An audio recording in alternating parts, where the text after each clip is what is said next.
My name is JT Van Zant. I'm a fly fishing guide on the Gulf Coast of Texas. Being on the water has always been the secret to unlocking my soul. I just feel like I'm doing what I'm supposed to be doing in this life. And that feeling inspires deep thought and conversations with my clients, who are all of varied backgrounds. I truly enjoy sharing perspective on the human experience with folks I take fishing. Drifting, a YETI Presents podcast, was created with the goal of capturing those candid conversations with people who inspire me and sharing them with an audience that has the same sort of restlessness and curiosity that I do. I have found that the best way to provide wisdom and hope for future generations is to learn from the folks that have blazed the trail before us and have made tough decisions in the pursuit of living an extraordinary life. I hope you enjoy, and thanks for listening to Drifting. Mark Healey represents a fearlessness that is so rare in the modern man. Whether he is riding a 50-foot wave or diving to 100-foot depths in open ocean to spear giant fish, he approaches his exploits with precise calculation, not reckless abandon. He's an amazing athlete and a super smart guy. In this episode, Mark shares his love for the ocean, what it takes to compete in big wave surfing today, what it means to be a true waterman, and how bow hunting has become a central focus in his Hawaiian lifestyle. At $150 and built like Bruce Lee, he's the most fearless athlete you've maybe never heard of. I have no greater respect for any outdoorsman than I do for Mark Healey.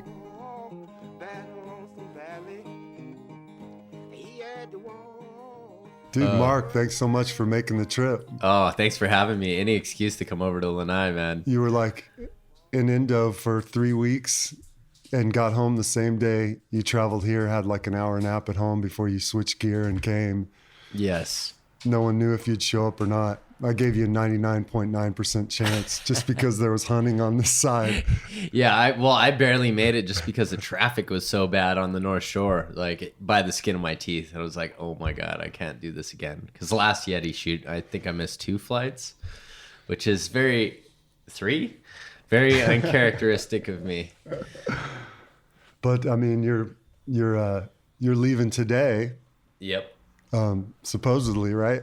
And you haven't booked a flight yet. So that's just how it is when you're chasing big waves around the world, I guess. Yeah, I'm kind of so accustomed to operating like that and booking flights within 10 hours of the flight itself, just because I'm always hanging on, 2 or more different weather conditions coming together at the same time. I'm so used to hinging my plans on natural events that it's just the status quo. Have you checked global weather today? I have. I tried. So I'm trying right now not to look too far away, like in the Atlantic or back in the Indian Ocean, because I've already been in the last month. I went from Hawaii to Namibia. I was there for a couple of weeks, and now I just came back from 3 weeks in Indonesia, and I'm cooked on getting on planes. But I have the memory of a goldfish when it comes to stuff like that. Probably in 3 days, I'll see a amazing forecast and be on another one. What are you looking for to base your travel on? So what I'm generally looking for is a certain degree of probability, because it's never a guarantee, that a storm is going to offer big enough swell with doable conditions for surfing, which means it's either going to be side shore or offshore winds, the right swell direction for a particular location I might have in mind in that region. So all those things 3 factors have to come together at very least. You're making that determination. There's no source of information that says waves are going to be perfect here. Well, there's websites, but the interesting thing is that you actually start to see after years of really paying attention that the websites and their particular algorithms even have kind of eccentricities. So I'll look at 4 different websites and I'll know this website calls the swell timing for Tahiti the best, but not the size or the direction or the wind necessarily. Then I'll go to a different one that I know calls the wind better for that region. and so on and so forth. But the funny thing is, the one that I went to for swell timing on that region might not be the one I go for swell timing at a location 2,000 miles away. So it's just years of looking at that. And then you always divert to the raw data that you get from NOAA. And just kind of... Had you called it wrong a few times where you show up and it's flat as a pancake? Or it's never flat. Yeah. You're usually making the call about max 3 days out. Depends on your travel time. If you're going to Africa or something, it's going to take you at least 36 hours to get there. So a little further out there. But it's not going to be flat. But if the wind clocks just a little bit, you're screwed. Or the storm doesn't perform as expected, and you show up and it's an average size or inconsistent swell. It gets more and more difficult the further north and the further south you get in the world, because the storms are closer to the locations. So you get this scenario where a lot of times you're looking at between when the swell's there and before the wind goes to absolute shit. You're flying across the world. You could be flying to South Africa with a 3 to 4 hour weather window in mind. So when you're on your layover in Frankfurt or wherever you are and that model's changed, you're just like, fuck. That's why swell timing and wind change timing can be so important. And we found a lot of the most consistent big waves in the friendlier part of our planet, which is, up to Hawaii and probably down to, I would say Peru, north-south. Is that proximity to the equator? Does that have something to do with it? Well, it's proximity to the storms, because all the storms are coming off of the Arctic or Antarctica or off of Kamchatka up in the north. They're coming off the bottom of South Australia, wrapping under South New Zealand in the south. So you're just closer to the activity. You're getting more raw swell, because when you have wind blowing on water, the further that those waves propagate away from the storm, the more that they clean themselves up and organize themselves. Oh. The closer you are to the storm, the shorter the interval in between the waves, and the more raw the energy is going to be, which is interesting. So another factor is swell interval. So the interval in between the waves gets greater as it propagates further away from the storm. And when the interval of the wave is greater, that means the energy is going further down the water column, and that wave is actually moving a lot faster. So you just think of throwing a rock in a pond, and how those that ripple as it goes further and further away, the interval in between them gets greater. And a little more organized. A little more organized, and also a little bit bigger, because that was maybe 3 or 4 ripples that combined into one and organized themselves. So that's why Hawaii is so special. I got to grow up, born and raised on the North Shore of Oahu, and where we're situated in the Pacific Ocean, we have the full brunt of these North Pacific storms that come off of the Aleutian Islands, sometimes off of Japan. And we're just far enough away to where those swells can clean themselves up, get more interval, propagate further out. So it's like an ideal. Like if you're going to put a pin on a map, where do I want to be in the middle of this ocean? It'd be where Hawaii is. Oh, rad. People would make the mistake of thinking you're just super casual about your travel and laid back, but it's like nail biter, totally hectic. Oh, it's so stressful. Yeah. Like if you could book it months in advance, you'd do it like the normal family that's coming over here to vacation. Like 6 months out, they're all booked. Hotels are ready. Mm-hmm. You're like last 10 hours booking your flights around the world. Yeah. Last 10 hours. And you probably have 3 different flight reservations because you're ready to jump anywhere. If that swell changes course. And so you got to hold those reservations because you're gonna make a last minute decision. And to hold a reservation, you need to use a travel agent. And so these travel agents, man, it's a thankless job working for us. It really does suck. We got one guy, God bless him. His name is Sean Walker, and he, it always seems to be at 1 a.m. on a weekend that you just need to make a decision. Does he have a different rate for big wave surfers? I don't know. I don't even look at the credit card after. I'm just like, it needs to happen. So you have that going on, but then you're stressing out about logistics. Typically, I'm going to either be with 1 or 2 or 3 guys from Hawaii going to the same location, but we're also meeting up with the guys we like to work with from like, okay, so-and-so is coming from South Africa, so-and-so is coming from Chile, so-and-so is coming from Australia. So you're trying to like organize all these flights to get in around a general time. Okay, who's going to get there first? They're going to get the car. Have you talked to so-and-so that's got the jet ski?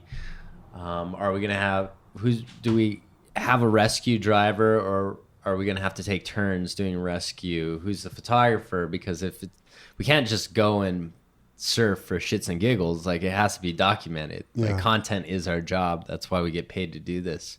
So it's who you like to work with to film and shoot photos. And yeah, and that's the other stressful thing. You go a little farther north or farther south, you can have all those conditions come together, and then it's foggy and you're just screwed. And you can't forecast fog. We always say it's the F word. In terms of filming, and even being able to see anything. Yeah, you can get socked in by these fog banks, and you don't know where you are.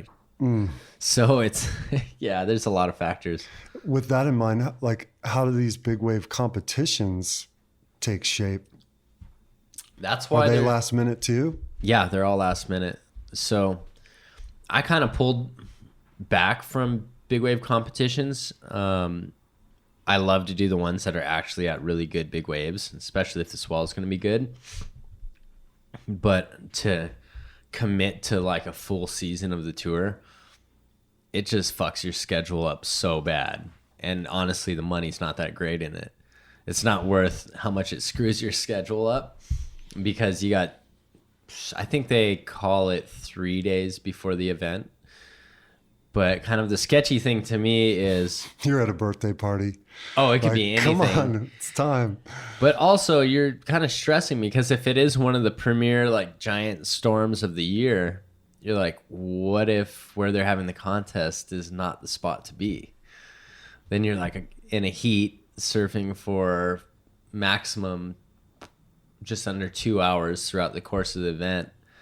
And you might be not in the right spot for that swell where there's only 2 of them a year between the northern and the southern hemisphere. What is it with from the little I know about surfing, the big wave stuff just is the gnarliest, the most intense, the most risk, but the money's not there. And I mean, there's a lot of great female surfers out there, not to knock them, but there's also, with the social media crowd, like a hot chick in a bikini who can stand up on a board making 4 times what you guys make. It's got to be maddening. Oh, yeah. Like, why is big wave stuff not the top dollar? It's because the surf industry never supported big wave surfing. Because it's so fringe, I've been in this they can't industry, make money in it? Because they always thought it wasn't relatable. And so what had happened for a long time, the surf industry's golden egg, what they wanted to strive for more than anything was getting the average Joe, the guy who's not on a coastline. Like, they wanted to change surfing and the surf image to be more palatable for a general audience, because they're like, okay, we've saturated the markets on the coast. There's a handful of the big players that were there, and they're just trying, and they become publicly traded companies, so they got to answer to the shareholders. There's an expectation for unlimited growth. So within that, they wanted to appeal to always the masses. But, what I would tell people is like, yeah, these people aren't going to think they could possibly surf giant waves one day, but they also know that they're never going to do an air reverse or surf like Kelly Slater, None of us so the will. logic is flawed. But I always told him, like, you know what the average person can understand: big waves, small guy, fear of drowning, excitement. Yeah. You know, like there's consequences. And I just remembered talking to these companies, and they look at me like I'm just a dumb surfer.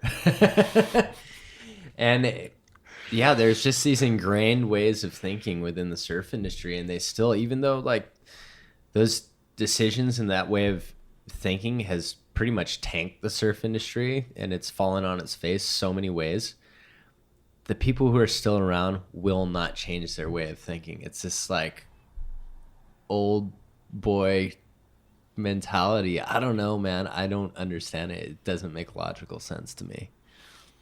What else about the industry? Like from surfers, I hear nothing but complaints about it. Well, are the top dogs, the top company owners just so out of touch with? Not all of them, you know. I mean, it's easy to complain about things. The surf industry, I have so many good friends in it, and I've met so many awesome people. It's got me to where I am.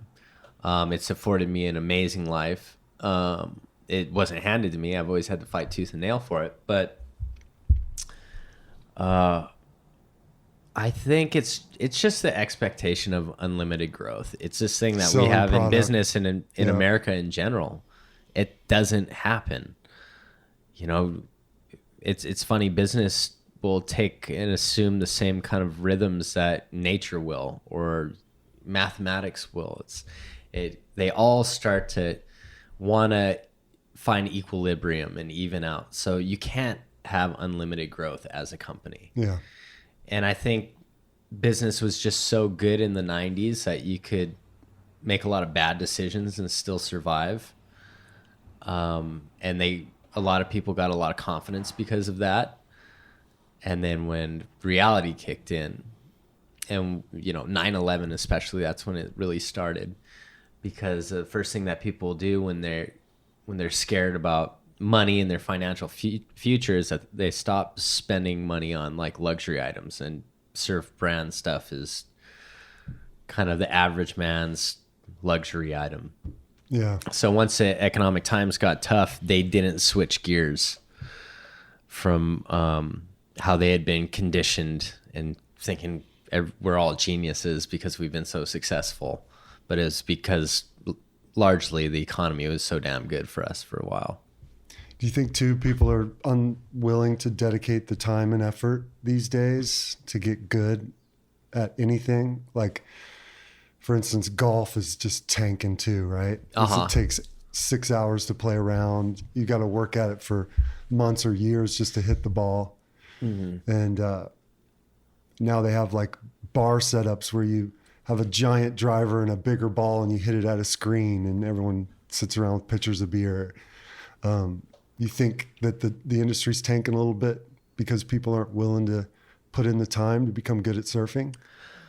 No, I think the industry is tanking because people are less brand loyal. There's way more people getting into surfing than ever before. Like it's hotter than it's ever been. But the interesting thing is I think, before, like for instance, when an outside brand that like a Nike or something would come into surfing, they would get burnt at the stake by like the core surf people, like the core surfers and the surf industry. Be like, you're not surfing, you guys are posers, blah, blah, blah. Even Patagonia had a hard time when they first came out with their line, didn't they? Yep. And I think through the process of these companies, the main surf brands that kind of like conglomerated and represented the surf industry just desperately trying to claw on to being more palatable for middle America and make money. And pretty much everybody knows they're all owned by private equity now. It's like, come on, how core is that? Yeah. Everybody knows that. So there's been this kind of, right now it's like chaos, and it's actually really cool. And I love chaos. I think there's always a lot of opportunity in chaos. It's kind of like after Saddam got knocked over, you know? Yeah. because it's opened it up. Like the best selling surfboard in the world right now are Wave Storms, those foam boards you get for $100 at Costco, which are they're terrible for the environment. They're basically garbage in the making. But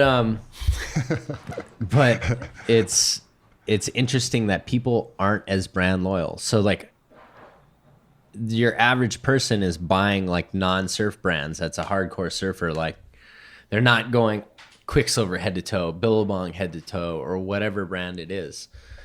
Now it's like, oh, that company makes something cool. I'll buy that. That works for me. Lululemon that you ride for is a good example, right? But they Exactly. make awesome stuff, and it's functional and better than the next stuff down. Yeah, and people are more open to it, which is great because that puts the fire under everybody's asses to make better product. Improve. Yeah. And give a better value to the customer. And that's the way it really should have been. But it was just this mentality that we're the surfers and we only do surf stuff. Stay away. You know, stay away. Now it's kind of a free for all, and I like it. And in the way that I was saying, Wave Storms are the highest selling board. People don't think that they need a $2,000 board to be a good surfer. They're just like, we want to go and enjoy being in the water and surfing. So it's interesting. And it took me a little while, man. You just get so burnt out on the surf industry. And there's Herbie Fletcher is an absolute legend in surfing in general. And somebody told me this quote that he had, and I always think of it, and it really sunk in finally. But they're at a trade show, and he has a booth for his company, Astro Deck. And somebody was talking to Herbie, and Herbie says, "See all this in here? It's not surfing." Like at the end of the day, surfing is an act. It's something that's supposed to be free and unattached. And then I started thinking like, wow, isn't it weird? Like some of the images or the lifestyle that people defended or thought they were defending was completely manufactured by companies trying to sell stuff. Like that's not surfing. Who's to say what surfing is and looks like, you know? Yeah. Surfing was, I mean, it came from here. It came from Hawaii. It was the only time that the elite, the high chiefs, could be around commoners. If their shadow hit you on land, you get executed if it's a high-ranking chief. But you could share a lineup surfing with them. They also had a kapu system where men and women were separated at certain times, like when they're on their periods, or women couldn't eat certain foods like bananas. So there was definitely a defined boundary on things with men and women. Women could surf too. They're celebrated for being good surfers. So it was this territorialism. I mean, you don't try to catch the wave the chief's about to ride, right? No, that's probably a bad idea. I'm guessing there's like you'd have to read in between the lines on some of that. But yeah, it's a very inclusive, fun, free-spirited thing, surfing in its genesis. Giant koa boards. Yep, big O. They used a variety of different woods, but yeah, humongous boards. They probably weighed upwards of 150 pounds. That's rad.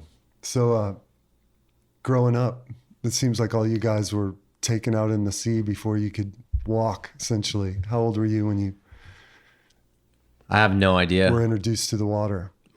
Before I can remember. 3 or 4? No, like 1. Wow. Yeah, and my parents got me into like baby swim lessons when I was a kid.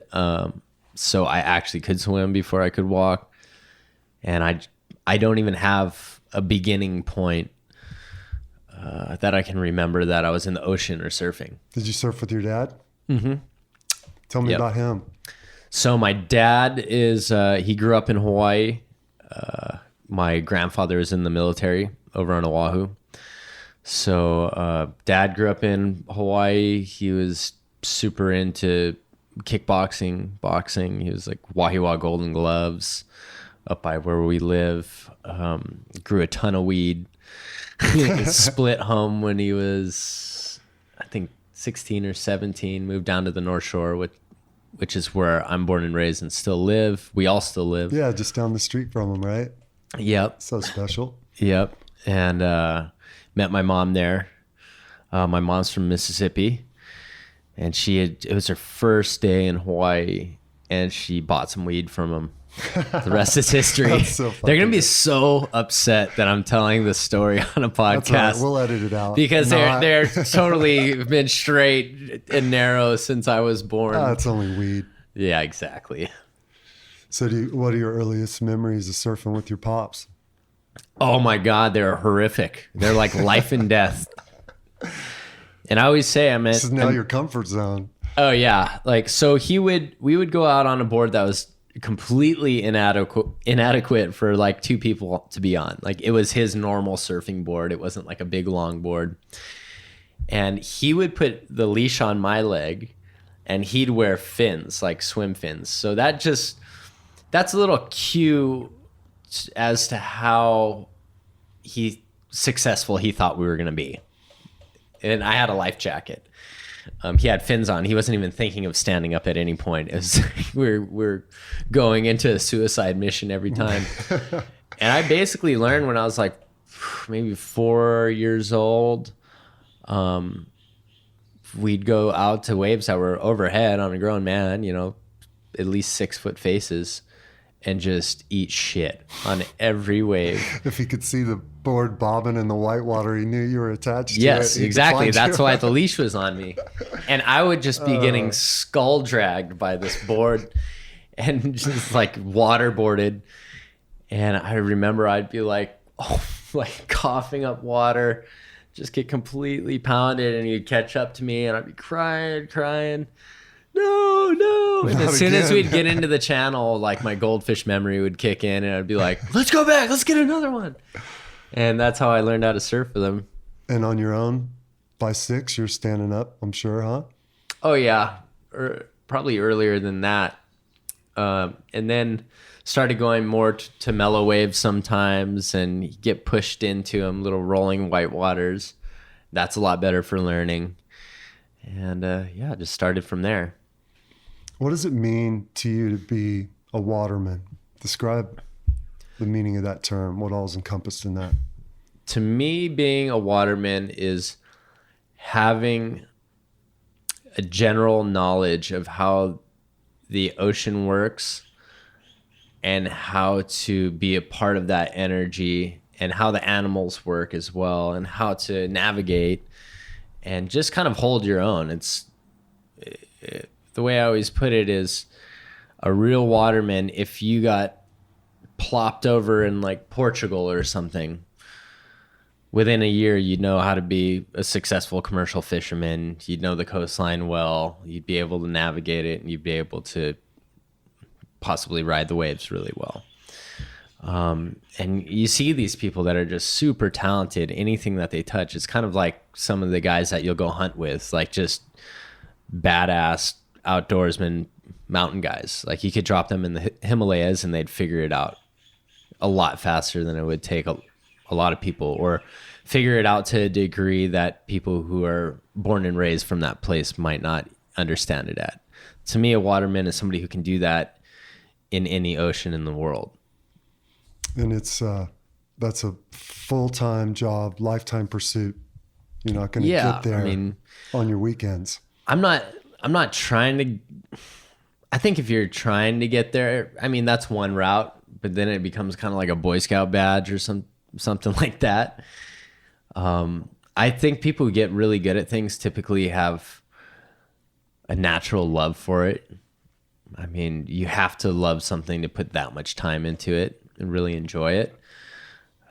So it just comes naturally. Like, I want to be there. I want to learn more. I want to get better. It's an endless pursuit, I guess you'd say. You're never going to be perfect at it by any means. You're dealing with forces that are way out of your control, and you're just trying to figure out how to. I always tell people to use like the big wave surfing thing as an example, and I'll see this when a lot of like mainstream magazines will do an article or people who don't totally understand, they're really into this conquering idea. And it rubs me the wrong way so much. It reminds me of like some old timey ass backwards way of thinking, in that like surfer conquers giant waves. Like that giant wave was doing whatever it wanted, no matter what, whether the surfer was there or not. To me, it's like, that's like saying you're standing next to a train track, like those old movies, and you grab onto the rail of a passing train. It's like, man conquers train. No, the train's still going. You just found a way to slip into its energy and be a part of it. So anything that I'm dealing with in the ocean, I try to look at it from that perspective.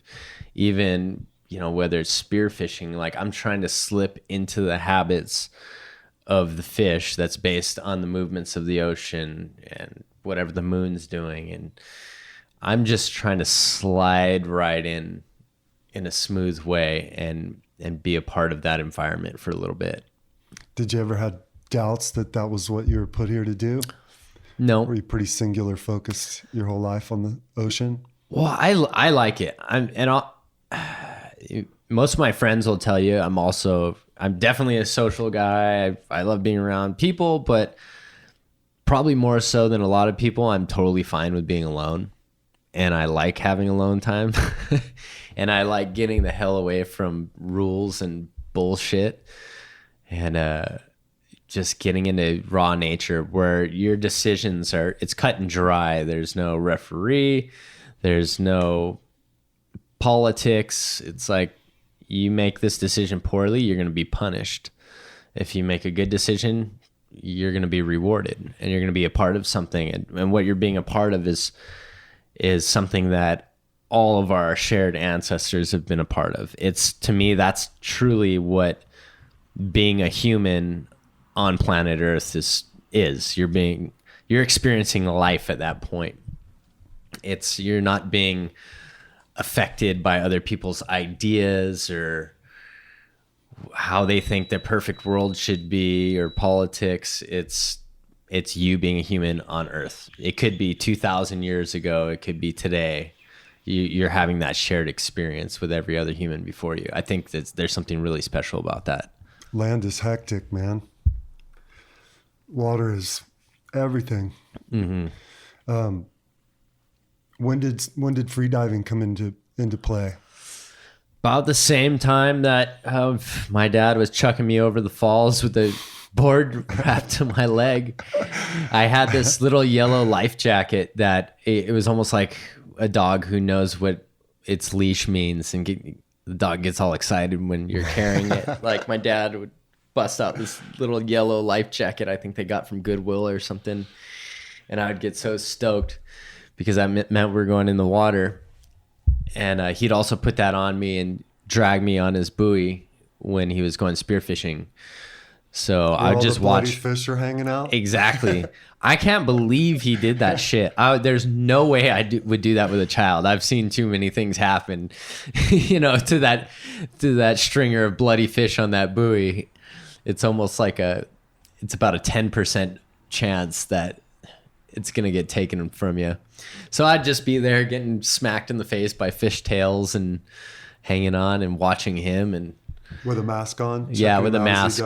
But that was like back when you had those giant round frame masks, like that Jacques Cousteau used to use. Yeah. And like they did not fit a small face. So the thing's just filling with water the whole time you're using it. It's giving you a headache because you got to make it so tight because it doesn't fit right. But I still loved it. And I was super fascinated with marine life. And I could just look at fish that he'd bring in and inspect them for as long as they were in one piece. Did you start out with like a 3-prong? Yep. Started with a 3-prong, which I think is, if you're looking at a long-term vision and you want to become a good spear fisherman, you need to start with that, because you can't cut corners as far as learning fish behavior and working on your own ability.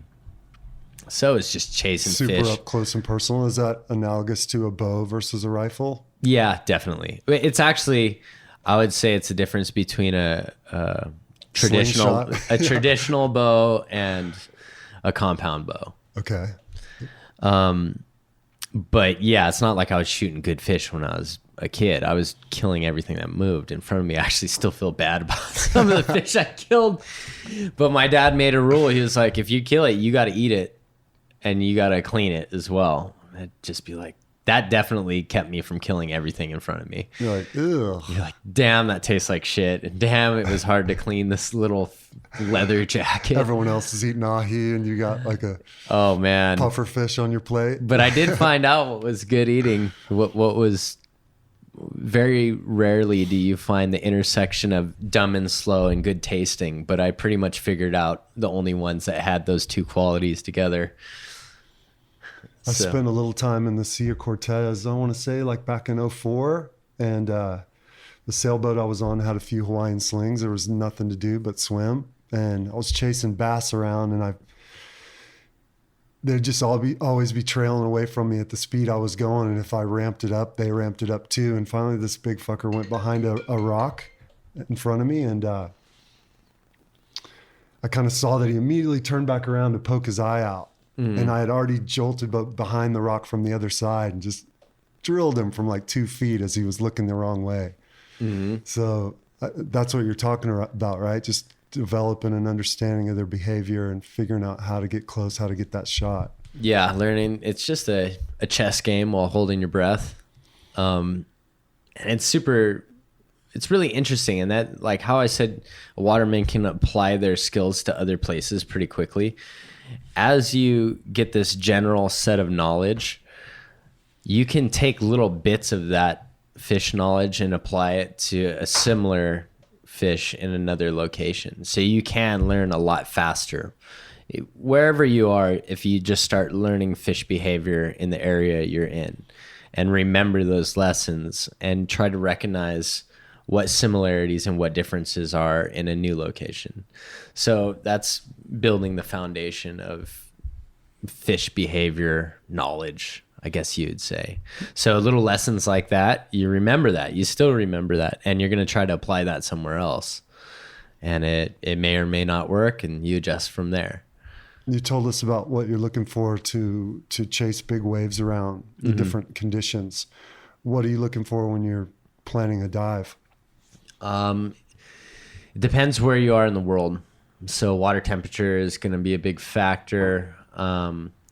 Moon phase and bottom structure, amount of tide change and current, because just currents are going to change the water temperature a lot of time. If there's drastic tide changes and you got drastic underwater structure, it's going to cause upwelling. So you can have the water temp drop 15 degrees at a certain time of day on the surface, then say it will be in the afternoon that same day. What does that do to the fish?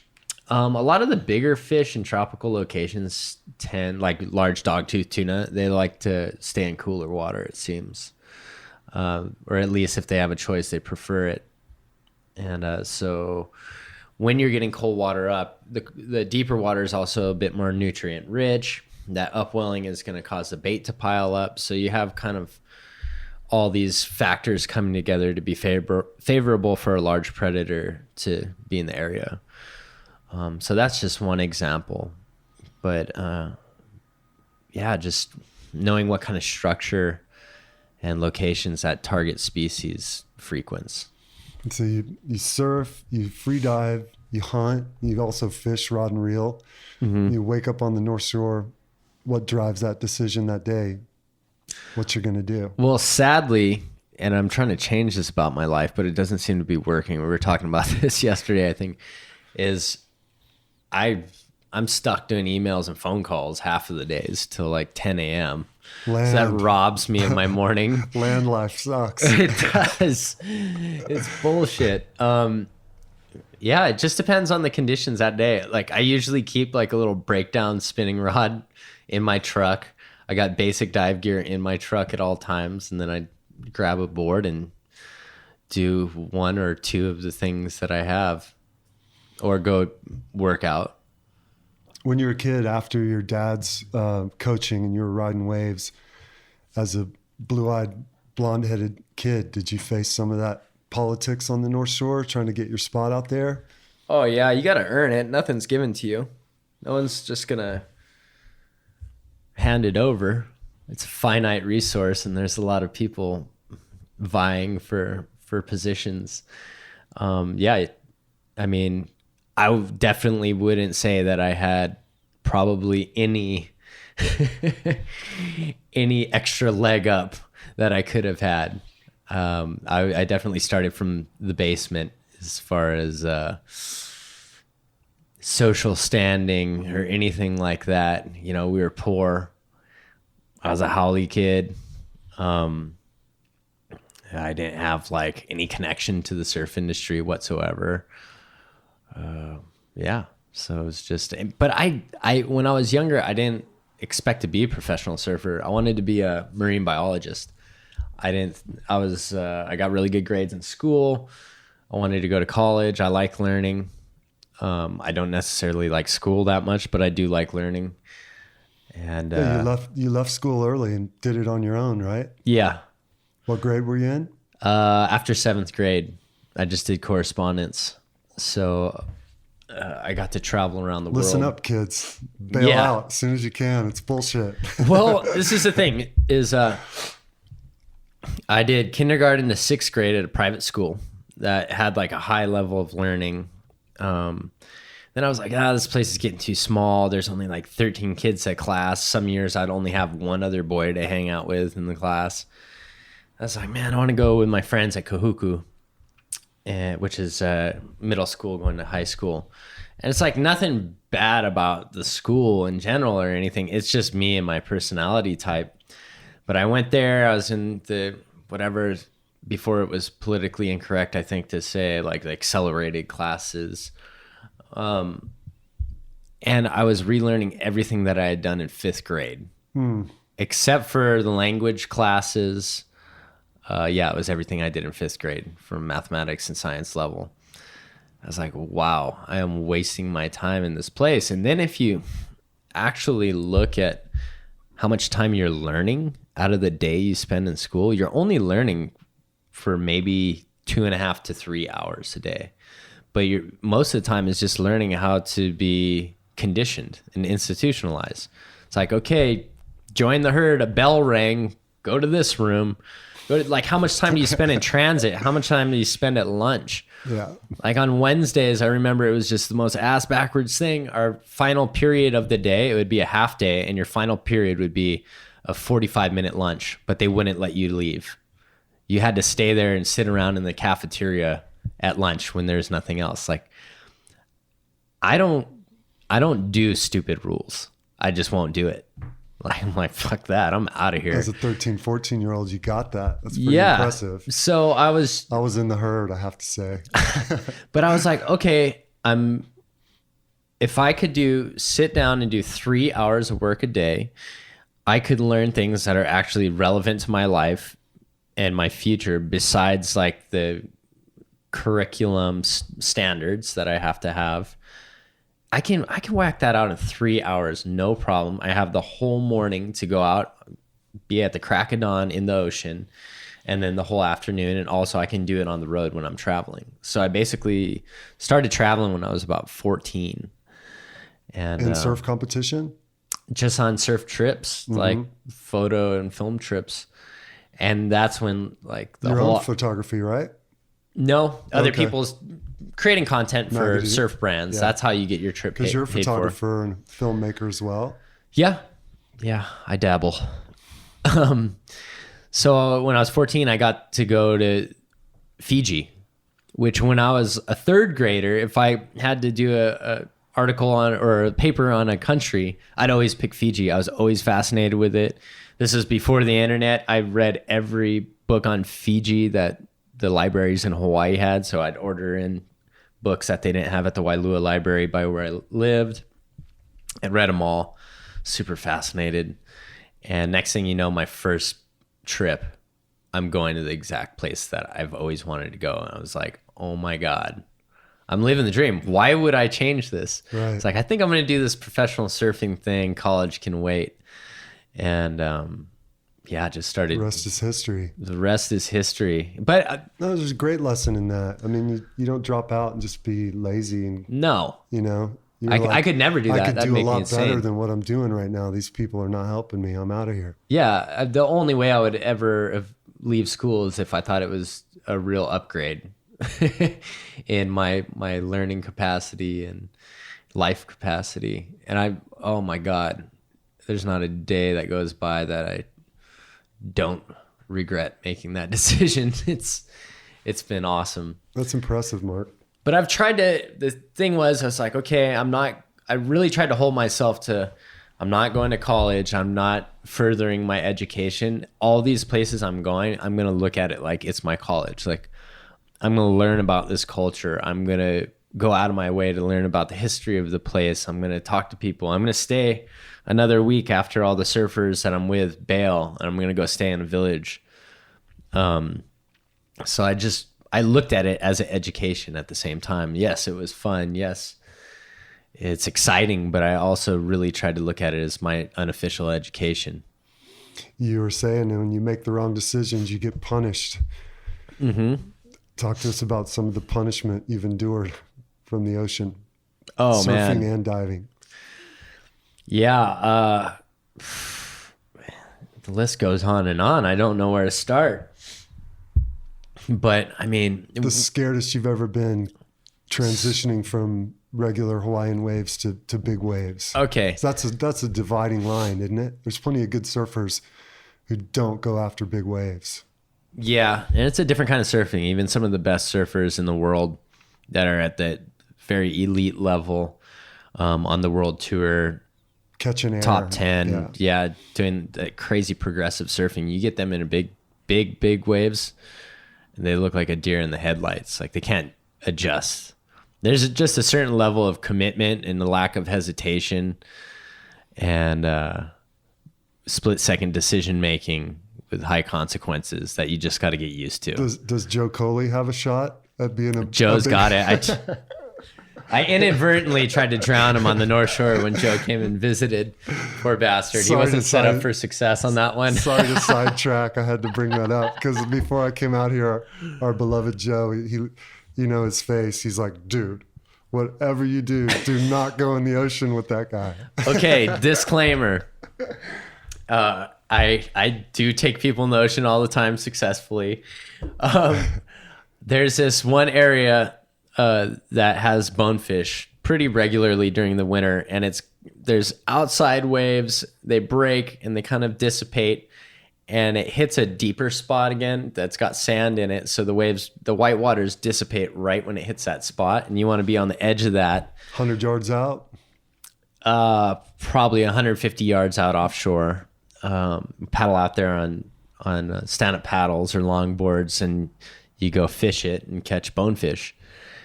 And what had happened is I had actually been there months before and caught some fish on a day with similar size swell. So I was like, oh, this will be perfect, Joe. Can you just get out there and be in the spot? but there had been so much big swell between that time that the sandbars changed, and it filled in some areas, which made them shallower, which made the waves continue to break a bit further. So it was a harrowing experience just getting off the beach because you had to time it in between waves, and you got all this crap on the board. And yeah, that was the beginning of... What'd he look like? Describe his face in a moment. Joe definitely looked like he kind of had this bewildered, somewhat terrified look, like, all right, fucker, I'm trusting you. Are you going to get me killed right now? Every time you look back, he's just focused on you like, yeah. I'm following you. But we got out there and we just got battered for a while. He handled it fine. Yeah, it was all good. His board didn't have a fin on it, as it turned out. It didn't have a fin. How crucial is that? I was just coming from doing something else, some commitment, and I was like, okay, got to get the boards together. And the bigger stand-up paddle did not have a fin, and that's the one that I was like, oh, maybe this will be easier for Joe. And so right when he jumped in off the beach, he had to like kind of scoot to get out before the next little set of waves. And y'all had rods and reels. So tackle. A knee-high wave can ruin your morning when you have all this crap on the board. And as soon as he hits the water, he just starts paddling like a one-legged duck because there's no fin. It starts like going sideways. I'm like, oh God, this is going to be bad. Broadside to the wash. It's like, that is definitely my bad. So basically, I would never do a little mission like that with anybody else but friends. He got to experience what it was my childhood was like. That was like my dad's missions. They always had to have a little slice of misery with them. Was it over sand or over rock? A mix. Yeah. Keep it exciting. You never know quite what you're gonna hit. So any fish? Not no at all. Fish. I lost like half of the brand new line that I put on my reel, trying to get snagged and hit by waves and trying to bite off braid. It was a total cluster. No, back to the punishment you've endured from making the wrong decision. I guess a good example would be the first time I ever went to this giant wave on Maui called Jaws. And first wrong move. I was really sick. I was dropped with the flu for about 12 days leading up to this giant swell. Ugh. I was on the couch, super weak. I tried to go out and just do a test surf in like chest high waves and was exhausted. So I was in no shape to be going out in giant surf. I was younger, dumber. And back then to me, it's like I had already done the math. I was like, okay, if you average out how many giant swells you get in Hawaii per season, you run an average and say, if I'm lucky, I could keep doing this till I'm early 40s, maybe mid 40s if I take care of myself. You can get probably a Shane Dorian, 46 now, right? Yeah. He's an exceptional athlete, of course, but you can get a rough estimate on how many chances in your life you're going to get to surf large waves. And then within those chances, how much of that time are you going to be able to actually push the limit of what's humanly possible, where you're that in shape and that healthy and still have that mindset? So to me, every swell could not be missed no matter what back then. And so went over anyways, first time surfing Jaws. The actual name is Peahi. That's the Hawaiian name. And it's giant, like one of the biggest Jaws swells ever. And I get this first wave. It's amazing. Is that like 30, 40 foot? What would that be? On the face, they're measuring waves at over 70 feet that day. Holy shit. And when it gets that big, the swells are moving at about between 35 and 40 knots. So you got 70 feet of water heaving into the air and pushing forward and across the reef at about 40 knots. So it's just intense. And that was back when we were all still towing it. And so I towed all day. I had too much ego to wear like a full buoyancy vest because I had never worn one before. It was just always board shorts and go out there and rely on your Waterman skills. And my friend convinced me to wear one. It was like from Walmart. Pretty much no lift on it. It was super thin.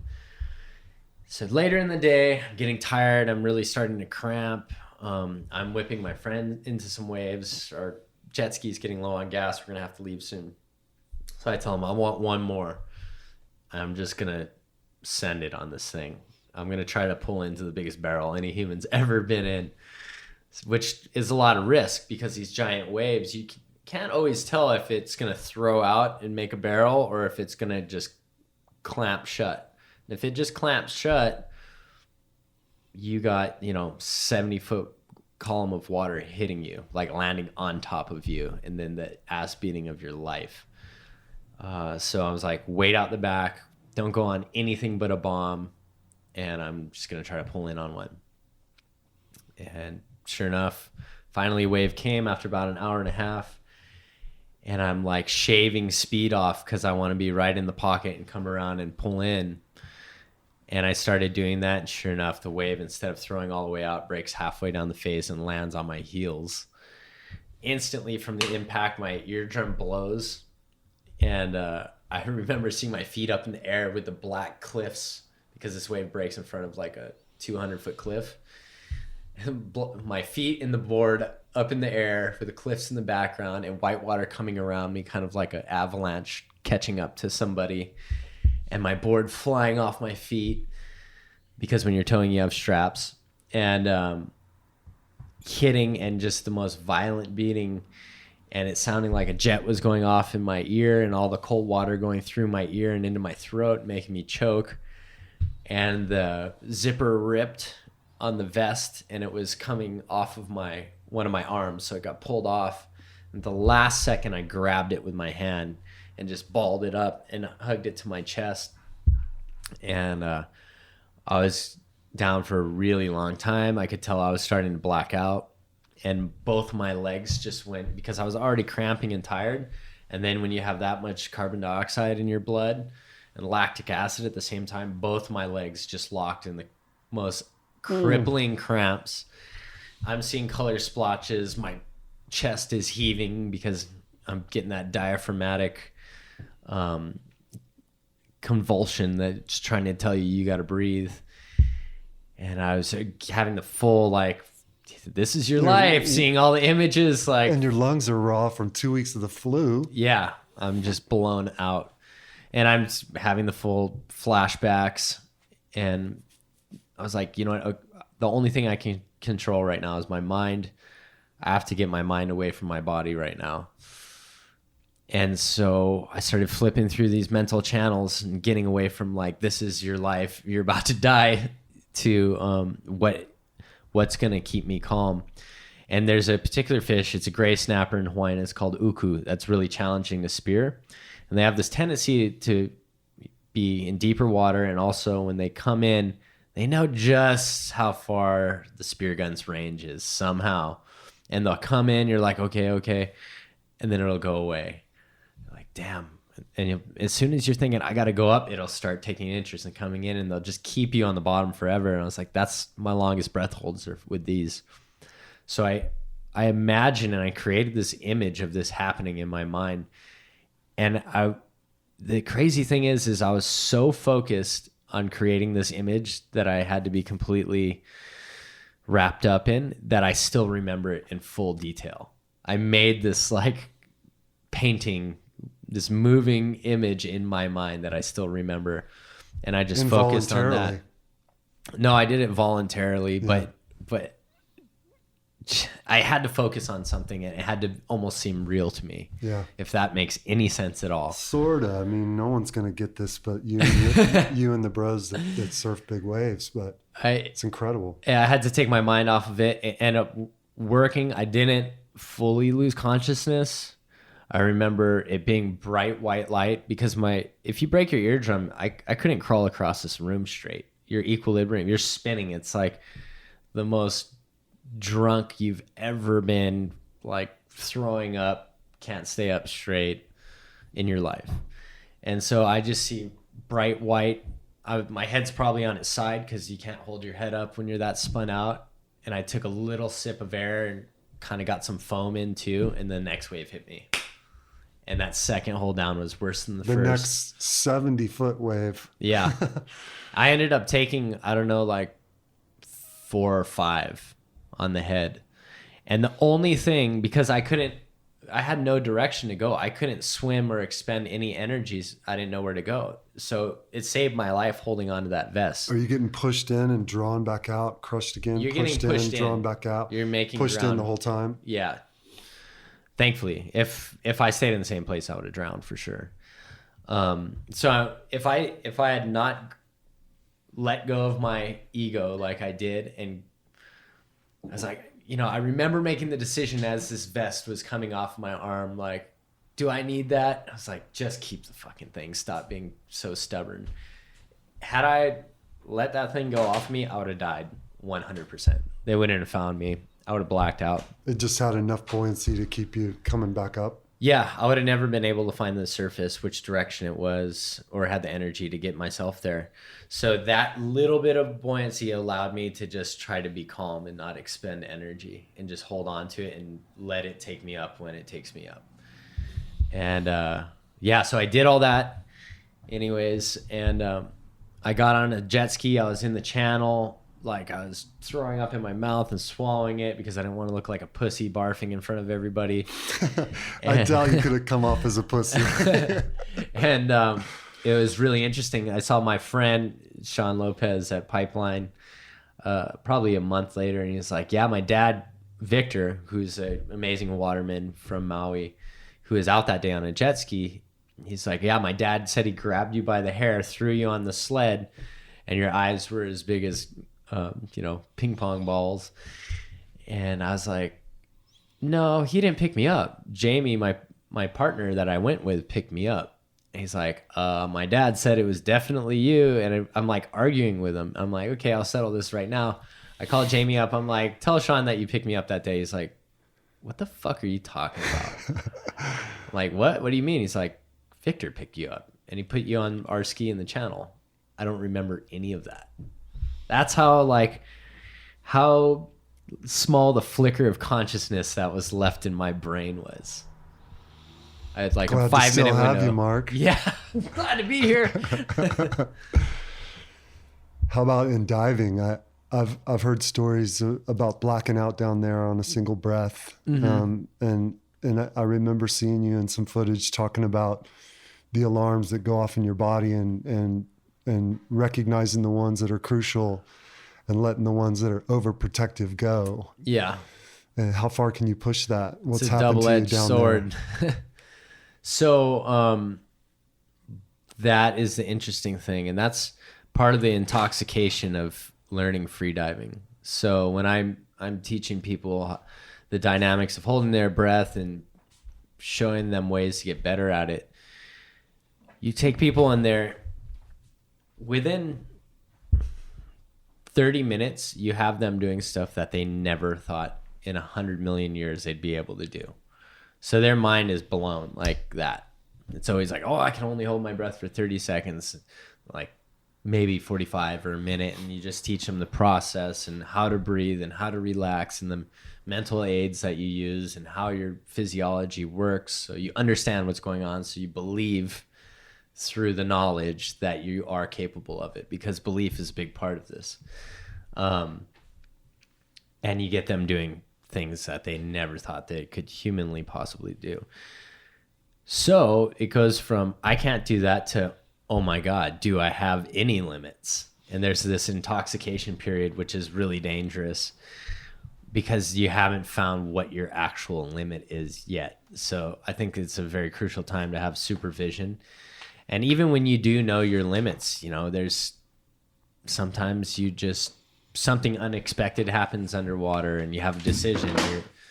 You're at, 130 feet down in a ton of current, and you're either going to expend this energy making sure this fish isn't going to wrap up, or you might lose your gun. It's like those little decisions, and you end up spending too much energy at depth that end up getting you. And if you don't have a dive partner around you, your odds of survival are super bad. Have you blacked out down there? Yeah, well, you usually black out. It's unusual to black out at depth. Usually you black out within 15, 20 feet of the surface. More often than not on the surface, or even after you've taken your first breath on the surface. So just having a dive partner that you're with that actually knows how to do rescue, it's super basic. The difference between having a blackout, getting a cheap buzz, and maybe having a cool, quick dream, and just your dive day is over, to being dead, is just one person doing some basic safety protocols. That's it. So, that's where the importance of diving with a partner is. But I've definitely blacked out before. I've taken in water into my lungs. One of the times was in a pool 4 feet deep. If I didn't have my friends there, I'd be dead in a 4 foot deep pool in a motel in Florida. But that's I told them, I'm like, watch me. I'm going to push myself. I'm probably going to black out. Mark Healey dies in a kiddie pool. Yeah. At a hotel. And that's why I tell, like, if I'm helping kids or with the process or even adults, I'm like, I'm not going to help you unless you promise me that you will not do this. I don't care if it's in a bowl of water on a table. You do not do this without supervision of somebody who knows what they're looking at. So you never dive by yourself anymore? Do as I say, not as I do. But I don't push myself when I dive solo. I don't recommend it. Nobody recommends diving solo, but I don't push myself hard like I used to. What is your capacity? I just know I got my get out of jail free passes. I've used up my 9 lives. You know, I got to be a good boy. What's your max in terms? That's kind of a silly question. Hearing myself ask it because it's always different, I'm sure. But how many minutes do you feel comfortable at depth before you decide you need to breathe? It depends on the depth. It depends on the current that day. Because if there's current, you expend a lot more energy on the return trip to the surface. There's so many variables that is going to change that time. As far as bottom time, you know, it's if I'm spearfishing, my dives, I'll probably do between 30 and 60 dives in a day, and they'll be between 1.5 minutes and 2.5 minutes, probably in the depth range of 40 feet to 115. That's my average day. So the thing is when you're looking at spearfishing, you have to, it's like running a marathon. Yeah, I could go down and spend 3-4 minutes on the bottom at 60 feet if I was just really going to focus and go down there and look straight at a grain of sand and inspect it. But then my recovery time, I would have to breathe for like 15-20 minutes before I take the next dive, and also let my legs rest and not cover more ground. So you're looking at like, what's my sustainable most amount of time I can spend underwater? So, and you're looking at that as like a big picture. So for instance, some of the hard diving days, like when we're doing shark tagging in Japan and stuff, in a day of free diving, I'd spend 3.5 hours underwater total. Wow. So you're looking at like, how can I keep this rhythm going? 3.5 hours underwater between 40 and 130 feet.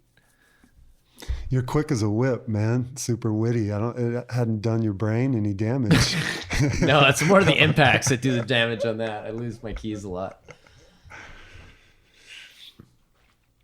That's so shooting fish, starting off with a sling, you wind up super comfortable in the ocean and you're riding sharks and shit. I mean, talk about like, you know, I have friends on this island who are very decent spear fishermen, free divers, and they see a tiger shark and like take several weeks off, you know, and see them from a distance and are like, no way, going back in.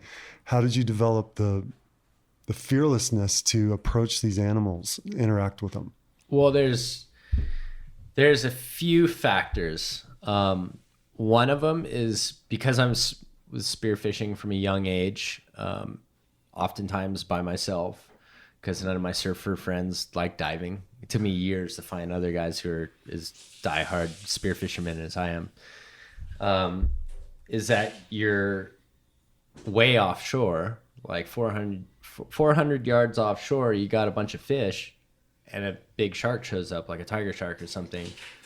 You have to deal with it. Yeah. There's no hopping in a boat. Yeah. So you get to spend more time than you would have given the choice.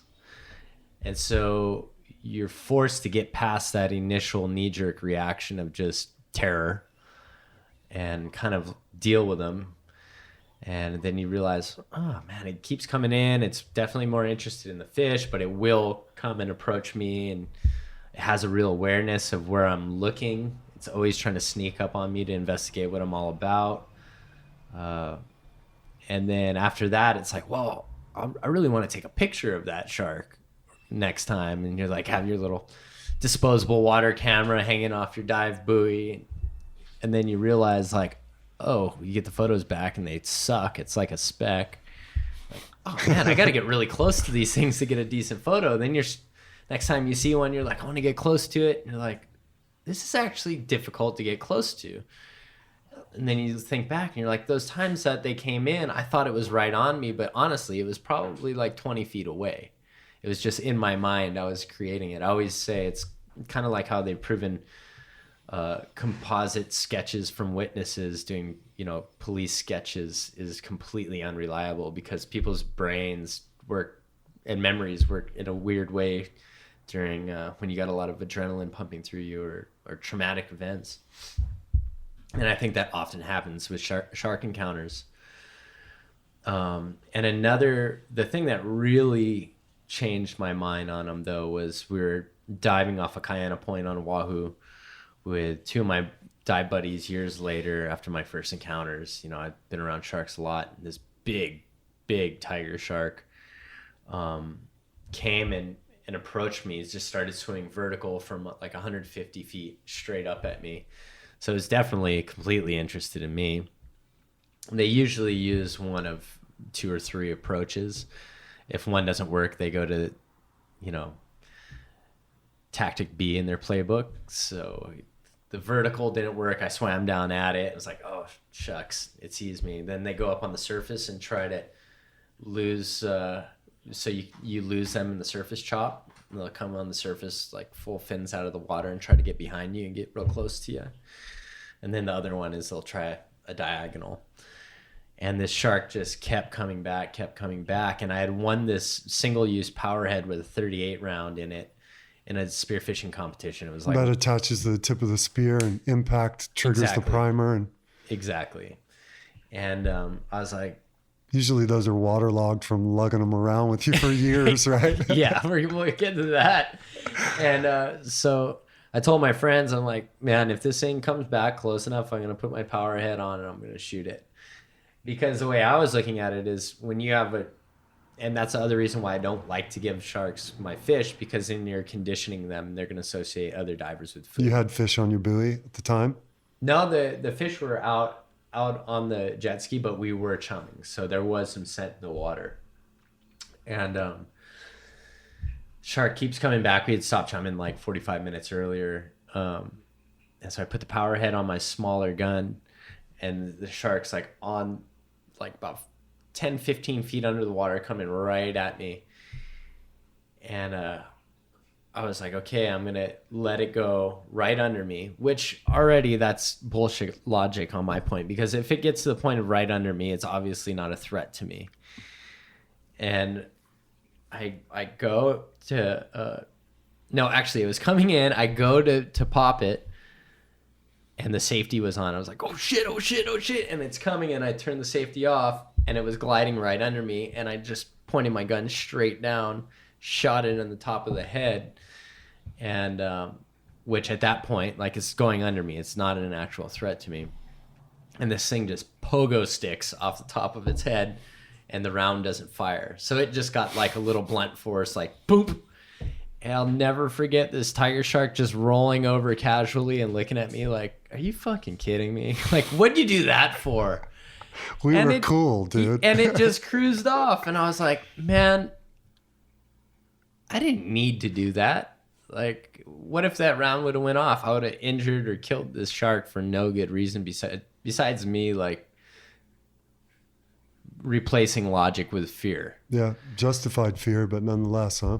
Yeah. But then you start thinking of, like, how else are they going to communicate with you? I'm not saying, like, these are, like, Disneyland animals like Mickey Mouse, like Johnny the shark. They're not humans. They're wild animals, but they do communicate their intentions through their body language. And it's about learning that and knowing as much as you can about the situation that they're in, what time of year, are they interested in scavenging, or are they hunting, do they have a social dynamic, is there more than one? All those factors play into how you interact with them. You were saying the only time you've actually been really attacked was down in Texas in the Gulf of Mexico. Yep. And that was because of human error. So it was getting dark. We're way out in the Gulf, like over 100 miles out.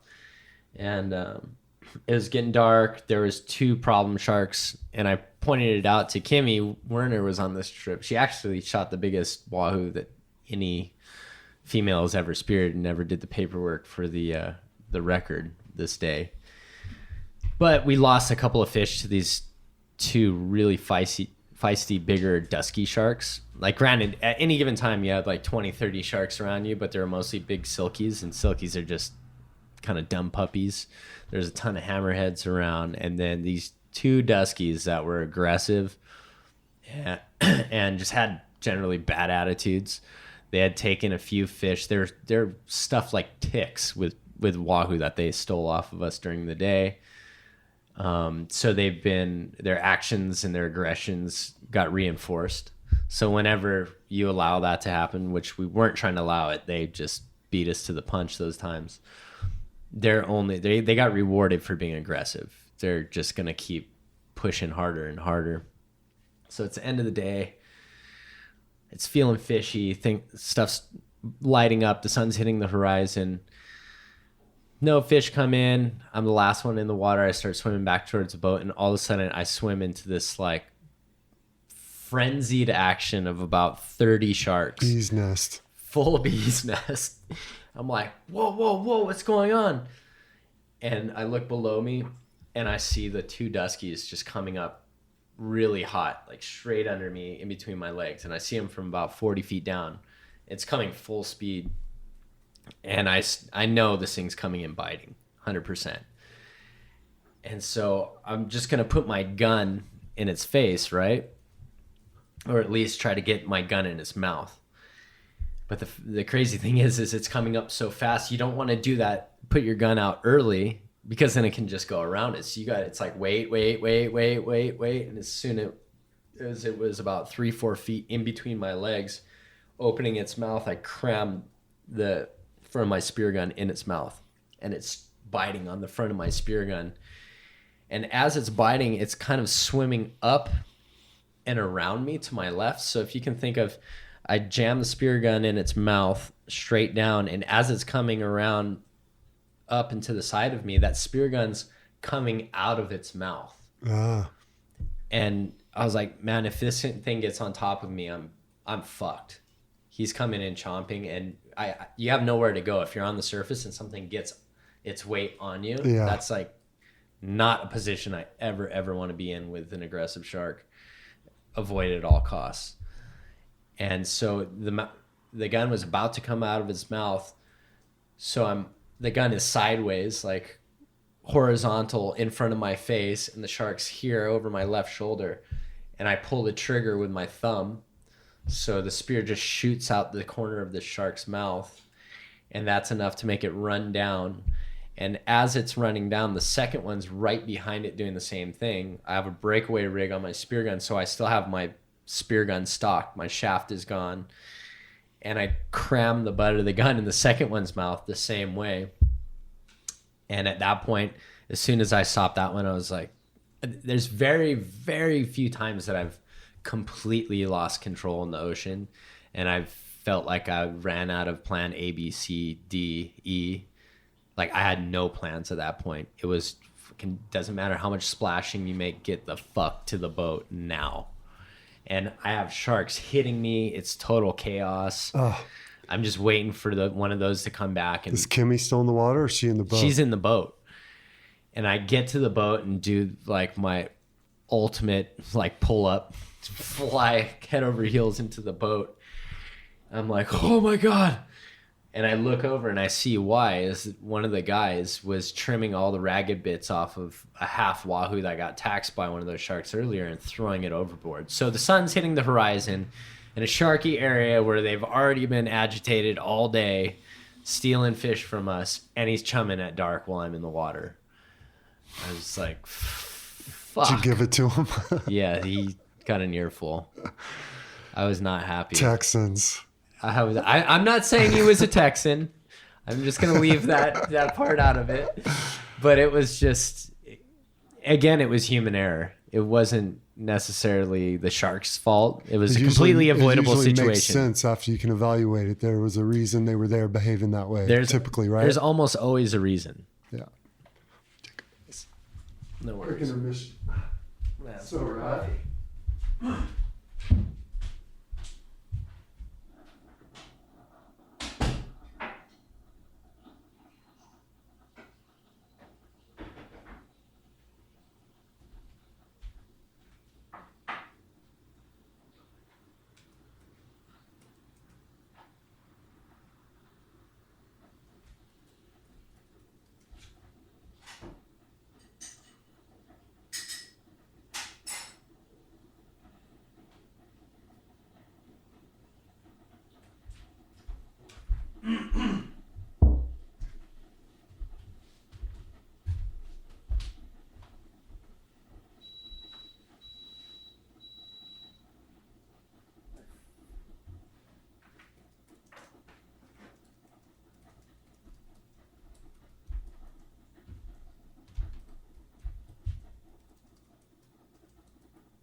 One thing, Mark, this might tie into this this story. When I met Chris and we went to Hawaii for the first time, he's like, and I was like, man, I've always gotten along really well with Hawaiians. He's like, that's because you're a redneck and they're mokes. Like you have the same trucks, you have the same interests. That's why I always say I'm a brown neck. I'm not a redneck. I'm somewhere in between. But I'll let JT ask that. But maybe like the connection between, because Shane said the same thing. He's like, the only other state that reminds me of Hawaii really has been Texas. But also connecting the surfing and the hunting culture in that world. Yeah, I mean, everybody's capable of a bonehead move, and I'm sure that guy. Being in Texas, did you find a similarity in the people there? Well, you guys have mokes and we have rednecks, right? Yeah, exactly. The cowboy culture, it really, I identify with the people of Hawaii. There's a toughness, and they define their own character. They're independent. And they tend to, people in Hawaii, you'd be surprised. There's a lot of cowboy culture that predates most of the cowboy culture in the West of the United States. There's a lot of hunters. There's a lot of similarities between mokes and rednecks. Honestly, it's like they like big trucks. They like drinking beer. They like to hunt. They like to fish. They don't necessarily always like outsiders. And even more and more, there's people, a lot of people listen to country music, like local people over in Hawaii. Yeah, I noticed that. So it's kind of it's a comfortable fit for me in some ways. But yeah, you'd be really surprised the similarities in culture, you know, from 1,000 feet up that you would have to some of the country places on the mainland. Yeah. I think it's a lot easier for somebody to come from, I don't know, some rural farm place and get along and slip in to the flow of things in Hawaii than somebody from like LA or New York. Even though LA being on the Pacific coast still doesn't have as much in common as the West. I don't think so. And that's what I would always say, because my mom is originally from Mississippi. So when I was a little kid, I'd go to visit my grandparents like once every few years in Alabama or something. I was like, this is way more like Hawaii than California is. That's in the heart of it. Just Alabama, Mississippi. Yeah. Ooh. Just in like the pace and how people live their lives. It's not completely off the grid country, but people still have like this connection with like, oh, so-and-so's got some crawfish. Let's do a boil. Like it's not completely detached from the land and some sustenance from it. Right. And just the pace and yeah, the people aren't removed from their environment. They're still on the frontier. yeah, and I guess the value in a certain pace of lifestyle. Did news get out about your ability to be comfortable with these wild animals? And did that kind of kick off some of the research that you help with? Yeah, so it kind of all started. A really good buddy of mine, Brandon Wallers, who's an incredible spearfisherman from California. He had worked with this in Guadalupe with the white sharks before, and he was like, "Hey, we're doing another trip." I said I wouldn't do it unless you came to do it as well, just because you want two guys in the water when you're dealing with big animals. A lot of times, numbers help. And a buddy you have total confidence in. Yeah, because that buddy, we're gonna do a bunch of stuff outside of the cage, and honestly, the whole trip was supposed to be rodeo clowning for the guys filming outside of the cage, so they could look through the camera. But if the shark turns or gets aggressive, you get in between the camera guy and the shark and kind of prod it off.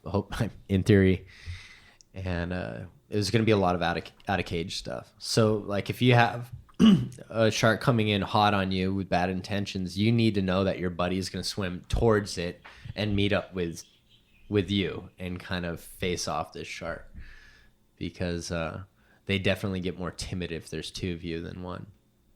Anyway, so we go and film this thing for like Nat Geo in Europe, and yeah, had incredible interactions with the big whites. Spent a lot of time out of the cage with them. Got to learn some of their behavior. Did a lot of spearfishing, which is way more stressful than swimming with the whites just off the back of the boat, because you're ringing the dinner bell and you don't know what direction. You don't have a boat to back yourself up against. You know, it could come from anywhere. So that really wore on me more than anything. We were both exhausted by the end of the 8 days. Our flight got pushed back, actually, and we could have dove one more day. And I was like, you know what? There's no way I'm doing that. You mean you actually had a reservation in place already? No, we were taking this little like beach air from the top of the island back to California. But that started kind of working with sharks and doing stuff with film with sharks, and then working with the scientific community through that, meeting different marine biologists and stuff. So I've done a couple of first of its kind tagging trips. Did one in the Philippines and one in Japan. And that's just applying the tags with a modified spear gun. You basically power down the spear gun so you're not going to get more than a little bit of penetration, and you have a breakaway, either satellite tag or acoustic tag on the tip. And it has a lot of benefits. Sharks, depending on the species, but most sharks, if they fight a lot, if they get caught on a hook and line, they build up so much lactic acid that there's a mortality rate that's associated with catching them hook and line and releasing them.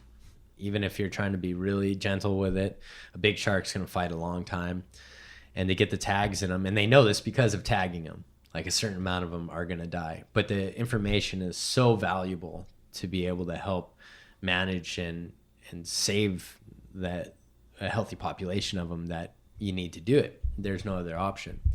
But going down with a spear gun and knowing how to approach them to get that close without spooking them and get a well-placed shot with the tag that's going to have a good retention rate, it's one quick sting and they're gone. And they get better data from that because, okay, say the shark doesn't die, it recovers, which what usually happens with the sharks when they're caught on hook and line. How do you know your data set is good? When is it going to assume its normal behavior pattern? Because it just had a pretty like traumatizing experience. It's exhausted, etc. So for me, it's like just a little prick, and they're off to their normal behaviors. And that really was shown through the first trip doing it. It was the first time ever tagging pelagic threshers, and that was in the Philippines. And these are delicate sharks. They have like almost smooth skin on them. and they're not big-bodied sharks. They're big overall length because those threshers have that really long tail that they hit prey with and stun it or cut it in half and come back and eat it. So they're probably one of the more delicate sharks. And so out of 9 acoustic tags that I put in during the trip, all 9 of those sharks were picked up at the listening station the following day, right where I shot them. So it shows that it didn't disrupt their behavior at all. If that was traumatizing to them, they would not come back to that same exact location within 24 hours. So it's exciting stuff. Yeah, it has to be so gratifying to just follow your passion and end up in a position to help with conservation. A lot of biologists, they've studied it on a molecular level their whole lives, but they have no practical experience in the ocean with these animals. Mm-hmm. And that's kind of a passion of mine. And I find it really interesting that like talk to marine biologists and they're like, okay, this is like my thesis and this is my whole idea. And I want to prove this behavior or I want to prove this or that. And I'm like, yeah, no shit. Go down to the harbor and talk to one of these fishermen. They'll tell you that, like, duh. Yeah. But they'll spend 2 years and a bunch of money trying to prove something that everybody knows if you just walk down the road and talk to one of these like 3rd generation fishermen in the small town. So we're obviously working on borrowed time with conservation.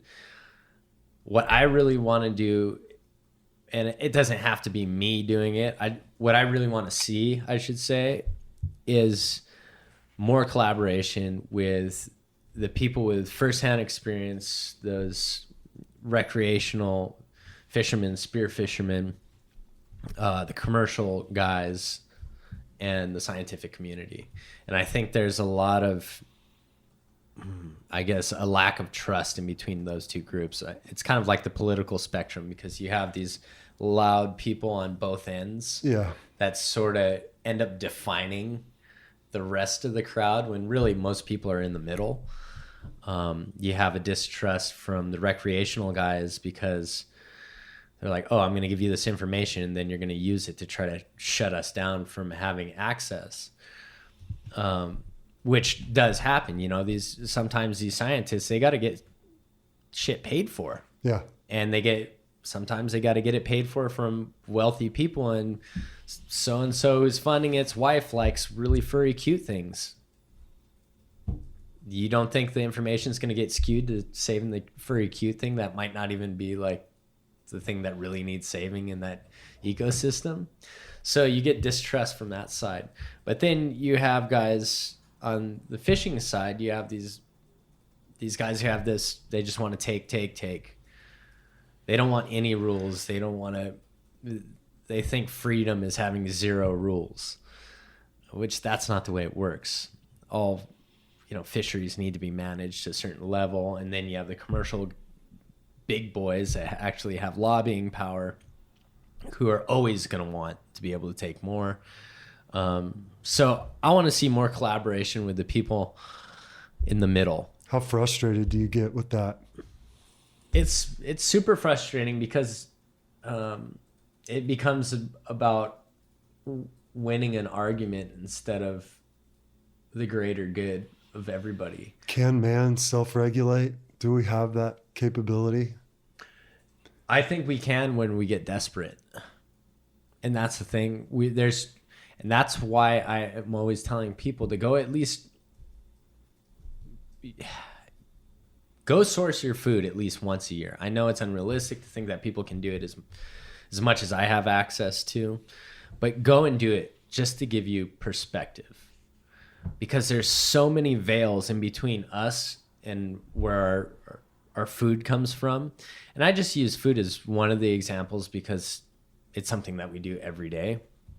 But there's so many veils between our daily choices and the consequences of that. Yeah. I mean, not everybody can run down and hunt everything they eat, but they can at least figure out where it's coming from, what they can do to lessen the impact.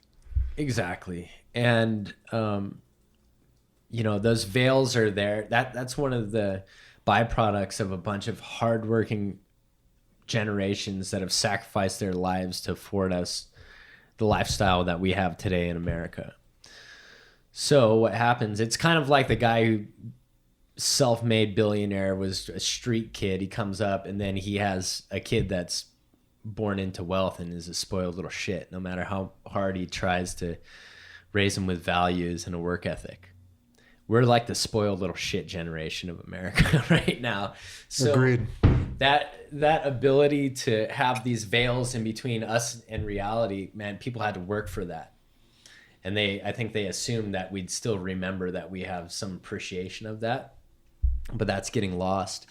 And I hope it doesn't take those veils being forcibly pulled away to where we get to a point of total desperation and we're so behind the 8 ball that we can finally agree and cope with things. So that's why I think it's so important for people to get outdoors and at least have a perspective. I kind of say just getting out in a place or sourcing your own food, it's that post, the one post in Death Valley. I always think of like you're at the bottom of Death Valley. You can't tell distance at all because it's a big, long, flat. There's nothing different about it, right? Visually, you have no depth perception. All you need is one post and to know how big that post actually is. And all of a sudden, you can get a general idea of your direction and navigate and have some awareness of your surroundings. To me, going out into nature is putting that post in Death Valley. Okay, this is what it's really like.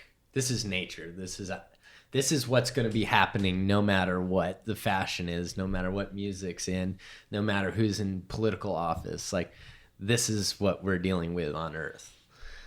So I just encourage people to go out and be so inspiring to see people take that initiative. For instance, where I guide for fly fishing for redfish back in Texas, there's a federal reserve that has closed its borders to all use. Mm-hmm. And that came about because the different user groups, you've got, kayakers, which really don't have much impact. You got, prop boats leaving scars on the bottom. We're talking about an average depth of a foot or less. Oh, wow.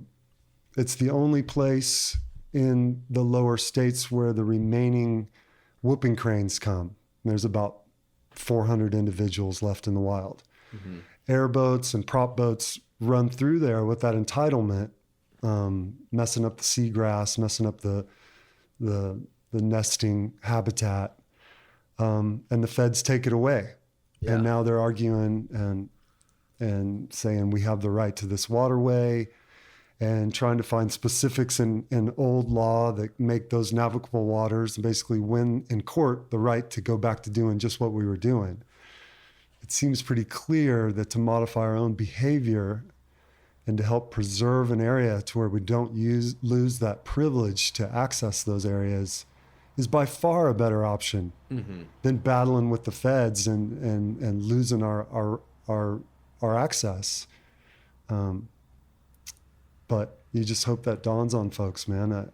I go from being super optimistic to totally pessimistic about my outlook for the future. And I've got little boys, and I want them to experience nature the way I've been fortunate to experience. I feel like our lifetime seen it go from the idea that it's impossible to exhaust the resources to there being an obvious end game to the ocean, to fishing. How do you deal with that and educate people? I know you have your water ops company that you're trying to share your knowledge of the ocean with people to try to preserve it. Yeah, I mean, I try to take any opportunity that I have time for when there's requests to work with youth and show up, do a talk, or hang out with them, or just any kid in general that's around me trying to teach them. I do have my Healey water ops business that's creating customized ocean experiences for really high-end clientele around the world, which is interesting. Like I'm a practical person in the way I think. I'm like overly practical a lot of times. And if I can, people with that kind of resources have a lot of pull. And if I can show a very positive experience and a connection and create a very authentic perspective post in the mind of a child, they're going to value that. They're never going to forget that experience. And guess what? They're the ones when they're hitting their 20s that will probably be able to get the president on the phone. You know, I can teach as many people and kids as I want to, and they might be the ones to change the world. But I also, from a logical and odds perspective, I kind of do look at it that way as well with my Healey water ops thing. And that, to me, that's just more of a reason for me to show them an amazing experience and then walk away with something that's very positive and ingrained in them. What kind of trips are those? What kind of experiences are you shaping for people? So anywhere in the world, whatever interests you in on under the water, our client safety is a top priority. So say if a client wants to do something that I think is way beyond their skill level, I'm going to tell them. I'm not going to have people go and get themselves killed. So I definitely have to make sure I'm the voice of reason on that, which usually isn't a problem. So it kind of starts with a conversation. I engage with these clients. I've been doing this for 3 years already, kind of on the sly. I've always wanted it to be kind of like Fight Club. You know, first rule about Fight Clubs, don't talk about Fight Club. But I'm at the point where I'm kind of letting the cat out of the bag. I'm almost finished with the website right now. So it starts with a conversation. I talk to a client. I'm like, what interests you presently? What could you possibly be interested in? What kind of climate? Is there any particular region on the globe that interests you? And we start from there, and the conversation goes back and forth, and we narrow it down. And whether, you know, there's so many different dynamics that are going to be different for that particular client or group of clients, that I could go to the same location 3 different times and with 3 different groups, and it'd be a totally different trip. So these are all completely customized experiences, very high end, whatever they want. You want a submarine? We'll get a submarine. If we're going there in helicopters, are we bringing the yacht there? Is it going to be on land? All of that. Because I looked at what skill sets I had. It's like, okay, since I've been 14, I've been traveling around the world, finding the most beautiful places, and whether it be for spearfishing, diving, fishing, surfing. I have a lot of experience in the water safety and rescue areas, so I know how to do that, but probably more importantly, I know the guys that are really good at it. It's not just a certificate. Like, these guys perform under pressure. I know great cinematographers from working through the stunt world and also the underwater cinematography world.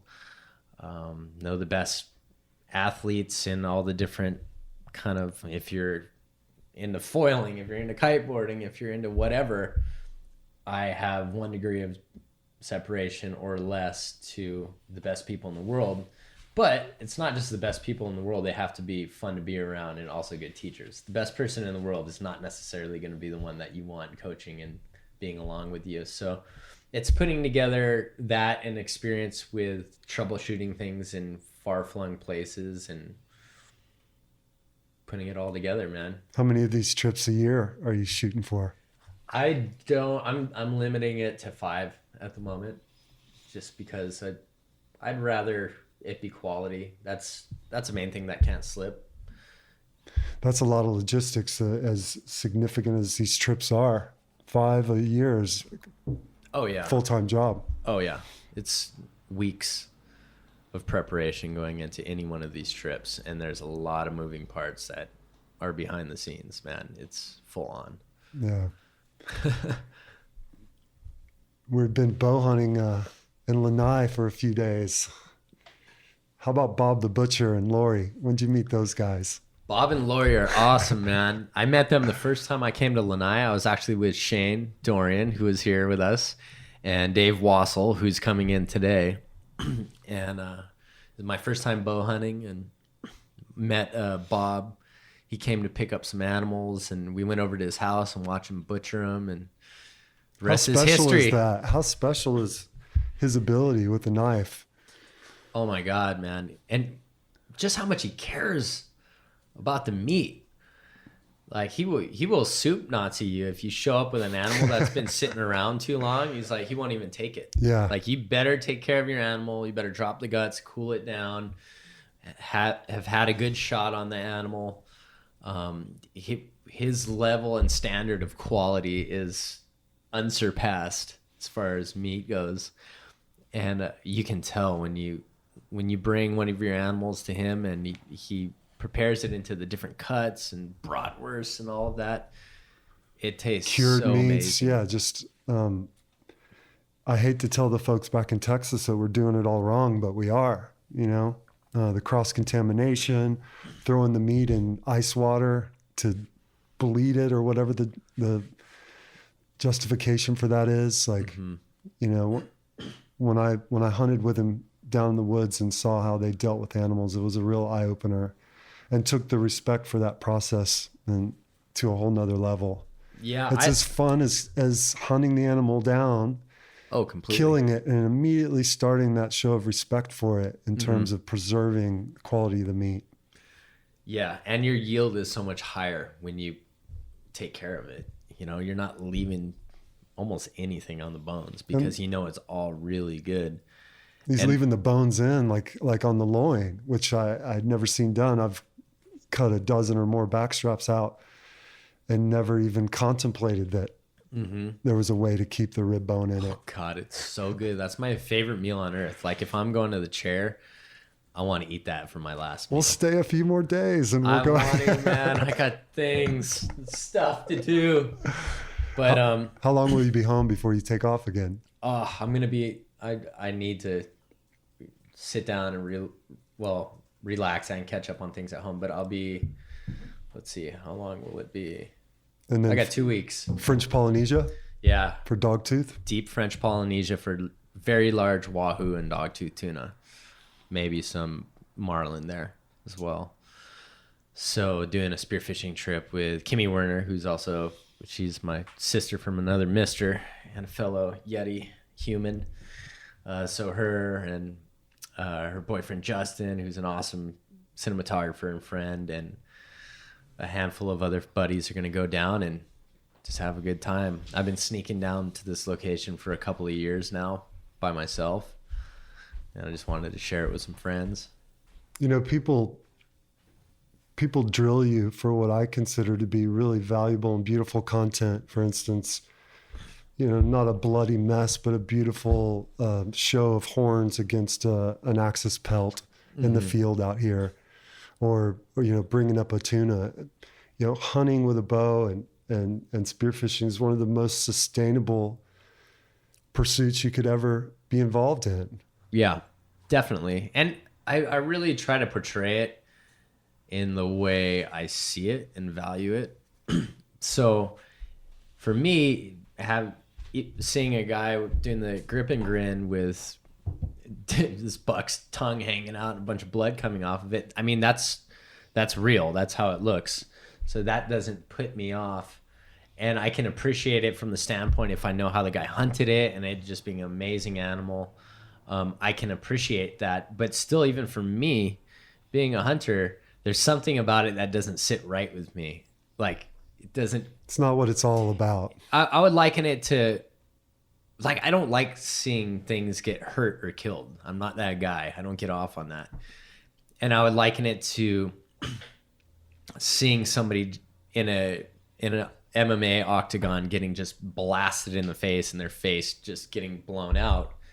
It's like, oh, I can appreciate that, because I can appreciate the skill that's being exchanged in that moment and what it took for that guy to get the upper hand in a fight like that. So I can have some appreciation through knowledge, but there's still something that, like, oh, I don't want to see somebody get their teeth freaking caved in, Yeah. So I think hunting is a little bit the same way. I think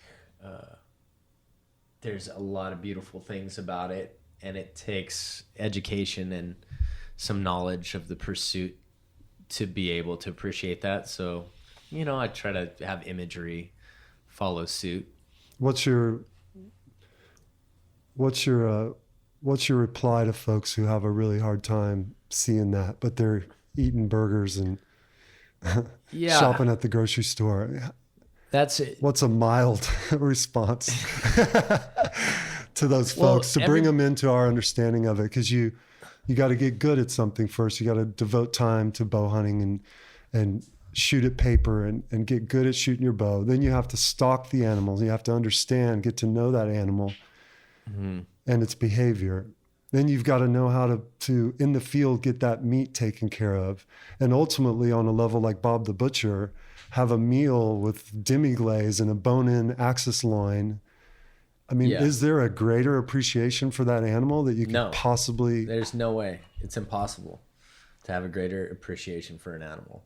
But that's not even knowing that isn't what bothers me about the people that sometimes make stupid comments. What bothers me is their inability to see that they have blood on their hands too. Yeah, there's a gut pile regardless, right? Whether you see it or not. Yeah. You buy a chicken from the store, there's a gut pile. Yes, exactly. You're a vegan, but you have a dog. That dog doesn't eat vegetables. You're feeding that dog byproducts of like the most inhumane factory farmed animals. Yeah, think about the suffering, planet. the mass suffering that goes down with commercial livestock. Or you're talking trash and you're wearing leather boots. It's like that inability to look in the mirror and actually see what's around you. But that happens because there's so much detachment between the source and the final product that somebody can actually try to talk down to you as they hold a burger in their hand and leather shoes on. Yeah, you got to look at your trip to the grocery store as a hunt. Exactly. That's how much denial people are in of what their daily decisions impact. And that's disturbing. I don't think there's ever been a society on Earth that's been this disconnected. Detached. Yeah, I agree. Ever in the history of mankind, it's completely unnatural for people to not have that on their minds, the source of their food, their clothing, their shelter. It's weird. It's a weird experiment, and I don't think it's going well. You're doing your part, Mark. Trying. I enjoy it. Like, I feel my cup is full when I go and do this. It really does. It feeds your soul to be out in nature. And because I'm almost like ruined in a lot of ways because I've been so exposed to that if I'm spend 5 days in a city and I haven't gotten any connection with nature, I get real antsy and I get a little edgier and I get a little punchier and I just like need to get out. I need to get out. Well, we've had a lot of mutual friends and it was super great to meet you and hang out and hunt. And what you do is really impressive, man. I look at you as an example of what mankind is capable of when they follow their passion. Work in progress, man. Great meeting you. I can't tell you how many friends I've had that are like, JT, right? Like, no, I've never met this guy. And I've like missed you on Lanai probably 5 times. So really stoked to hang out. Like I said, I'm over here not for myself these days, but for my outlook for my 2 boys. Mm-hmm. And I won't put you through the grueling task of getting me up on a board. But I'd love for my kids to have an opportunity to learn your perspective of the ocean and Hawaii life. Absolutely, 100%. Let's get you to the airport for your next trip. Okay, man. Thanks. Cheers. Thanks again for listening to Drifting, presented by YETI and hosted by me, JT Van Zandt. To listen to more episodes, visit yeti.com or search Drifting on iTunes.